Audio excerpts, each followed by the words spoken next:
Olá, meu nome é Jéssica.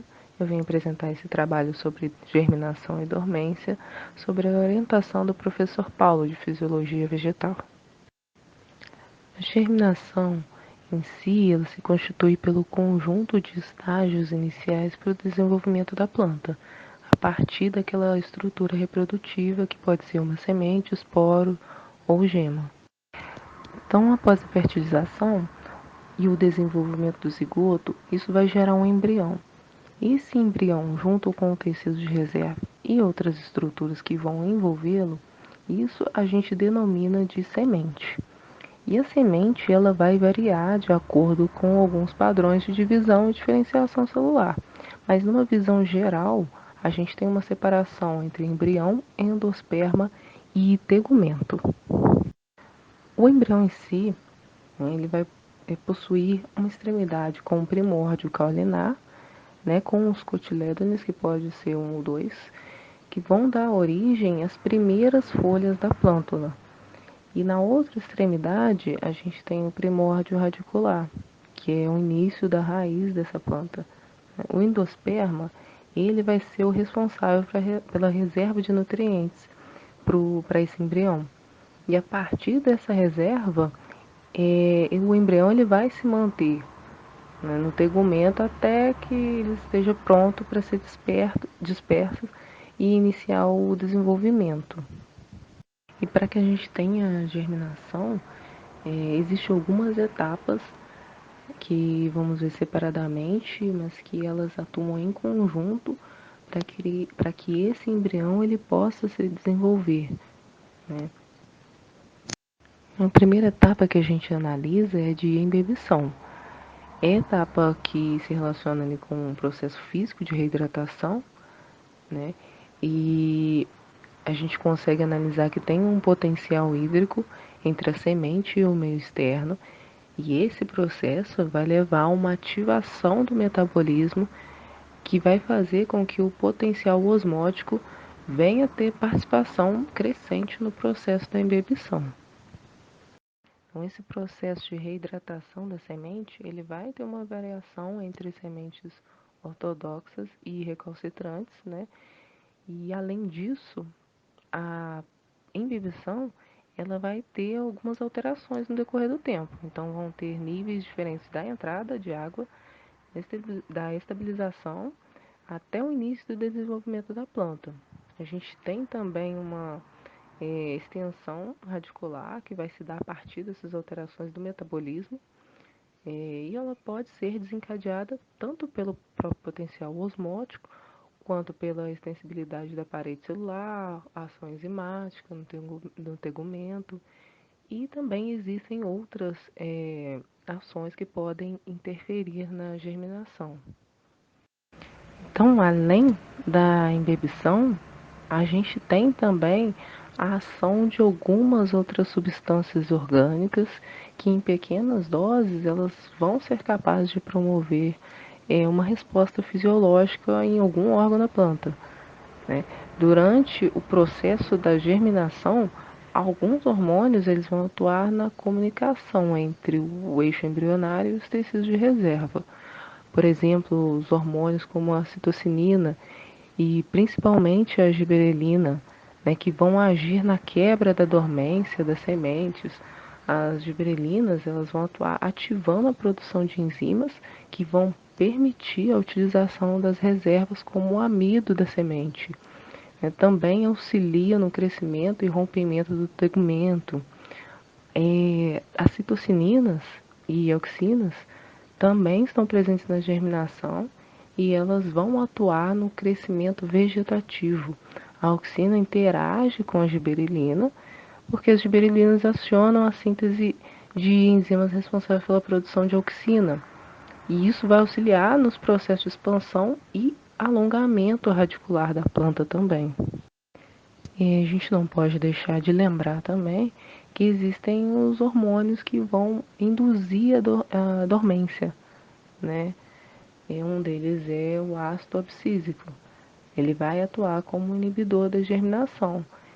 E aí, nesse caso, as giberelinas, principalmente as giberelinas e as citocinas, podem agir quebrando essa dormência, né, de acordo com a situação da semente. Além então da inibição e dos hormônios, né, a gente tem alguns outros fatores mais gerais externos que também podem atingir e atuar ali na germinação. São eles a luz, a temperatura, alguns gases também, fatores químicos e bióticos, e a gente vai ver um pouquinho deles agora. Então, falando da luz, a luz ela pode atuar promovendo a germinação e também quebrando a dormência, né? Pode ser um ou outro, ou os dois ao mesmo tempo. Assim como a temperatura também pode agir, induzindo a quebra da dormência e também estimular o crescimento do embrião. Os fatores químicos eles estão associados a algumas substâncias orgânicas ou inorgânicas que elas podem estar afetando a germinação, né? Algumas sendo necessárias para promover a germinação ou quebra-dormência, e elas vão atuar algumas vezes junto com outros fatores como a luz e a temperatura. No caso, por exemplo, do nitrato, que é um promotor de germinação. Outro fator importante, né, também com relação ao meio, fatores biológicos, por exemplo, a interação com os animais, né, esses animais que eles podem estar ali atuando, interrompendo, né, a germinação das sementes, como também outro exemplo, a cobertura vegetal, que vai impedir a entrada da luz, substâncias alelopáticas que são produzidas por outras plantas, falta de íons no solo pela retirada das plantas, fungos que podem liberar substâncias que podem tanto estimular quanto inibir a germinação, micro-organismos que modificam o envoltório das sementes, a resistência também à germinação, larvas, insetos, enfim, tem vários outros fatores que podem estar influenciando tanto de forma positiva quanto negativa na germinação dessas sementes. Então, agora que a gente já viu o desenvolvimento e os fatores que auxiliam ou impedem a germinação, a gente vai entrar na dormência e quiescência, né? E como que a gente classifica isso, né? As sementes em si podem ser classificadas em dois tipos, né?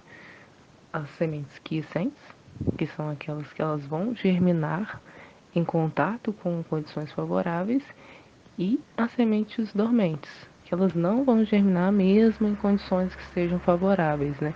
E aí elas vão precisar de um outro estímulo para retomar o crescimento embrionário. E essa ocorrência, a gente fala que é um caráter adaptativo, já que geralmente ela evita germinação em condições adversas, né? Então a dormência, ela pode ser considerada uma estratégia de proteção das plantas, né, de alguma espécie mais específica.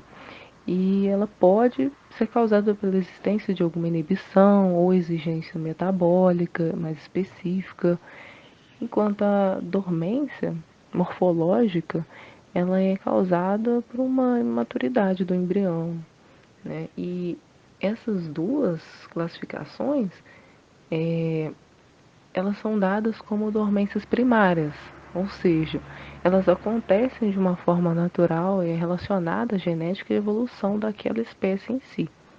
Então, diferente das dormências primárias, a gente tem a existência das dormências secundárias, que aí já são de fatores ambientais e diversos, como a física, a impermeabilidade do tegumento, a química, que é inibidores presentes nos tegumentos, e as mecânicas, né, que é causadas por restrições existentes no endocarpo, no mesocarpo ou no endosperma também. Então, você conhecer esses tipos de dormência abre possibilidades de utilizar fatores que impeçam, né, que essa dormência continue, né, fatores que promovem a quebra dessa dormência, né, que nós podemos agir para garantir a uniformidade de uma germinação mais eficiente. Aqui nessa foto a gente analisa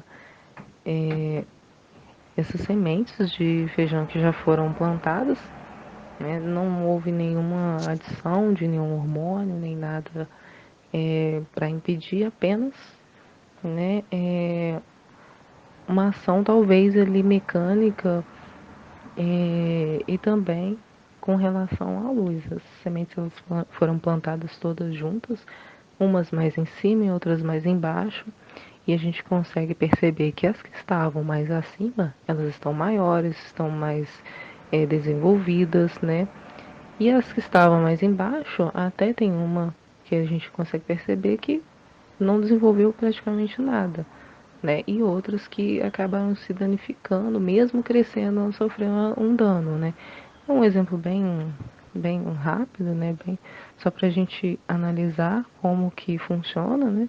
Claro que poderia ter outros meios, né? Talvez algum hormônio, alguma coisa para a gente notar as diferenças, mas só de fazer essa junção, né, das sementes, impedir ali uma luz, impedir de forma mecânica também, a gente já consegue perceber que interfere muito fortemente no desenvolvimento dessas plântulas.